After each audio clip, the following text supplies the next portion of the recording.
What animal welfare issues did he address specifically? First and foremost, and probably most developed, is his argument against vivisection. He was deeply concerned about the treatment of animals in scientific experiments, and he was opposed to it completely. He was no fan of fox hunting.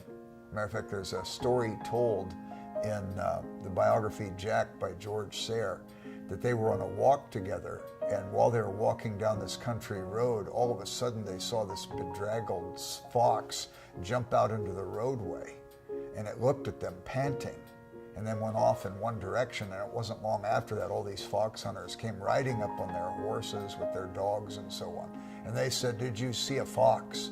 And Lewis said yes, and pointed in the opposite direction that the fox had gone. So he was trying to help the poor little fox. Humans have always been fascinated by the mystery of animals. And not only have they been fascinated by the mystery, they have never quite known fully what to do with them. It's almost magical. They produce in us a sense of wonder, as they should.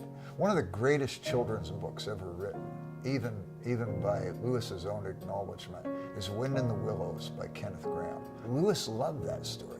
He writes about it a little bit, particularly the idea of numinous and wonder, as Mole and Rat encountered the god of the animals, Pan, and as Pan guides them to find this otter who's been lost from his children and so on. Lewis writes about that in the introduction to The Problem of Pain. I think he tried hard to be consistent and coherent.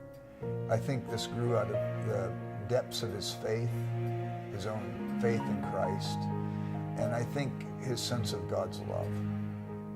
So when we talk about Lewis as a lover of animals, we see a general magnanimity in him, a greatness of soul. So Lewis is looking for this, by and large, coherent, general understanding of life itself, how we treat one another, how we treat creation, how we treat the animals. And it's a coherent theme, a consistent theme.